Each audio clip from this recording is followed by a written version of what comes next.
Thank you for giving me this morning. Thank you for giving me today. Thank you for every new day dawning. I'll be thanking you. Thank you, Nefili. Grace and peace be with you all, from God our Father and our Lord Jesus Christ. Dear families, a few weeks ago we discussed what is happening today, and some of you had questions about the baptisms and also the traditions around it. One of those is the christening robe, as we see on Mila today. And it's a long and important tradition, these baptisms that we do. And I wanted to tell you a story about it, actually. And if you were wondering why you got these colorful boats at the beginning of the service, we need this boat for the story. And for those who want to participate, there will be something happening with the boat throughout the service, and I will always show you. And then you can follow along, and hopefully you can grasp the story better and also perhaps remember it better after the service. So imagine everybody of us came into this earth like a blank piece of paper. Nothing has been imprinted on us. We are unwritten, so to say. There was a famous pop song from Natasha Bedingfield a few years ago that's called Unwritten. And so our life story, it needs to unfold to begin. And that changes very soon, as you parents, I think, can already testify to, because every child has this constant urge and need to explore, to go out into the world, to learn, to grow, to change. And of course, first, they are a little bit more dependent, like Mila is today, but as we can see with Henry, that changes very fast. And so the goal from day one is for every child to be independent and standing on his or her own 2 feet one day.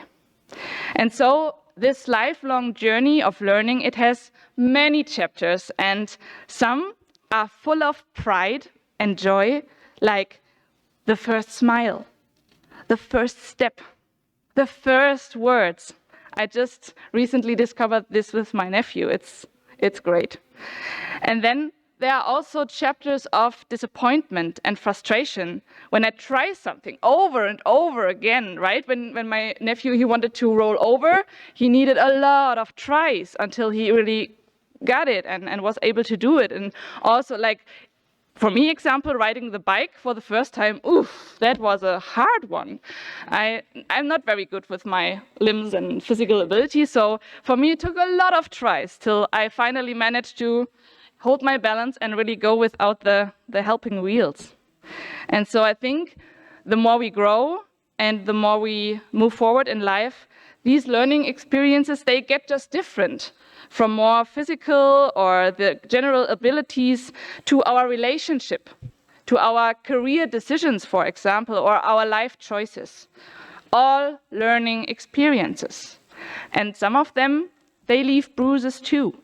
And we navigate all these feelings that come with those experiences, and we try to keep our ship afloat, so to say, as we move forward.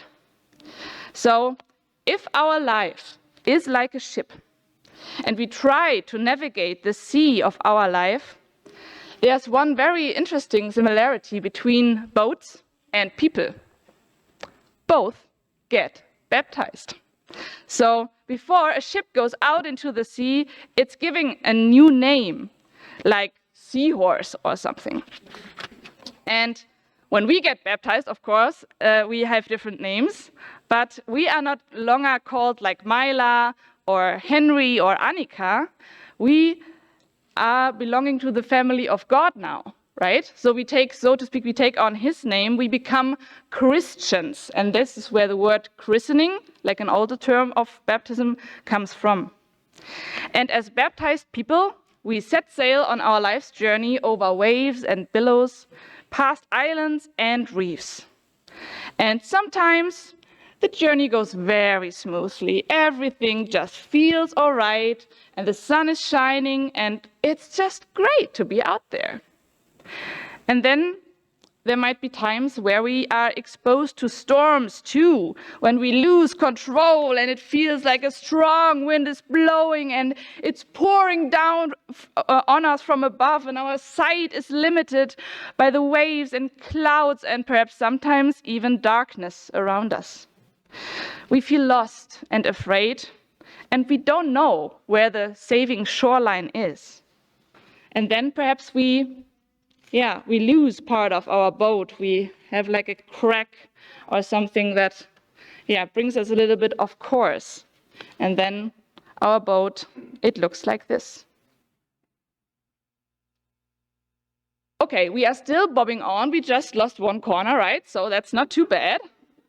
But sometimes it can really feel in life like we hit rock bottom. Like we didn't see the iceberg coming, but suddenly it is there, and then things are really getting heavy, and we are really sinking.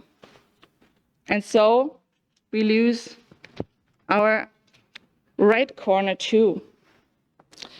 And sometimes it feels like this in life, at least that's my experience, and I feel like I'm in desperate need of someone to guide me away from the storm to safer waters.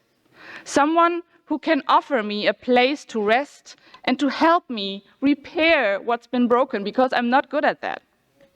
A safe haven, a port in the storm, and this can be unfolded if you take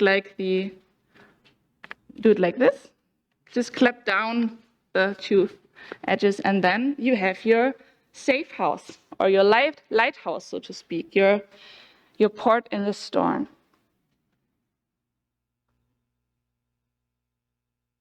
And I imagine there's a captain with me who is really weathered, right? Who has seen it all, who traveled the oceans of life way before me and will travel them way past me. He did this forever, and he knows his stuff. And I know that I can entrust my ship to him, because he will remain calm in the storm. He can teach me how to navigate my life, and he will never, never leave my side.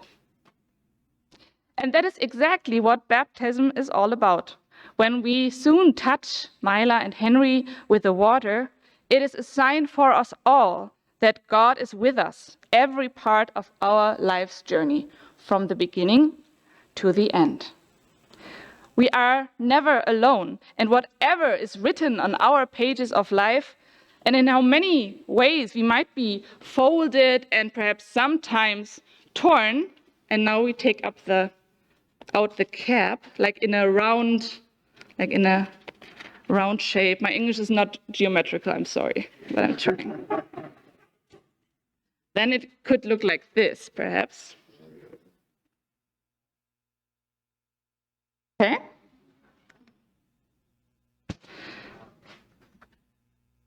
Okay? And we can see, even if it tears at either side and we fail, and let's be honest, that happens to all of us, then we won't be judged, and we have a place where we can come to deal with our shortcomings.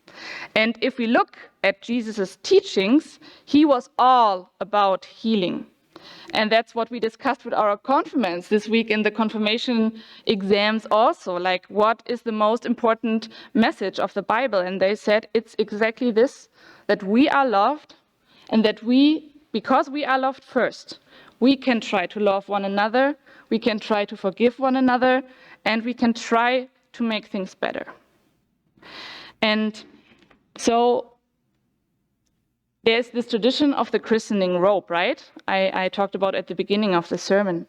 And if you now fold down these remaining two little flaps, and then you fold down to the left and right, you will get your baptismal christening closing thing, okay? Yeah, that's it.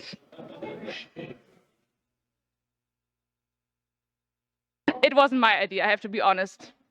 The Holy Spirit has no copyright, so. And so the first Christians, many of them were not as little as Mila and Henry are today. They were like really adults when they got baptized. And so they would put on these christening robes and they would be white to remind them that whatever they had done before, that they were forgiven and that they should seek forgiveness with others also. And I think as we put our new clothes on every morning, we can remind ourselves that God never gives up on us and that we get a new chance each morning through his mercy and grace. And so I think Henry's baptismal motto shows exactly this. You chose the verse from 1 Corinthians chapter 16. Be on your guard, stand firm in the faith, be courageous, be strong, and do everything in love. And I hope that these words may encourage him to never lose faith and that he is strengthened by knowing that he is loved and that you can learn to love others also, Henry. And there's so much to discover while we try to love one another. And perhaps that is why Katie and Alec, you chose this baptismal motto for Mila. For wisdom will enter your heart and knowledge will be pleasant to your soul. Discretion will protect you, and understanding will guard you. And so I hope that she will never stop wanting to understand herself and others better with her mind, but also with her heart. And so I believe that God never wants us to stop to try to love one another until our last breath. And as Christians, we believe that our journey will not end here on this earth. As baptized people, we also believe that our life's journey will end in the harbor of God's eternity. Through our baptisms, we are saved from death, so to speak. And all that made us who we are in this life will be kept safe with God forever. Because Jesus, he took death and evil upon himself for us and overcame it all. And that's what you can see if you fold up your baptismal robe one last time, and then you get the cross, right? The cross of Jesus. He died on the cross so that we could live. And then the last thought, what a magical view of the world gives us this cross of Jesus. It's amazing because through the cross we can see that God looks upon us with favor and he sends his light into the world so that we might find it in our lives and pass it on to others. So that's why the baptismal candle is already burning here. Too. It's another symbol we use at the baptism, the light. We become children of the light through baptism. And that is what we want to show Henry and Mila today. May God bless their boat trips and ours for eternity. Amen. Und der Friede Gottes, der höher ist als unsere Vernunft, der bewahre unsere Herzen und Sinne in Christus Jesus. Amen.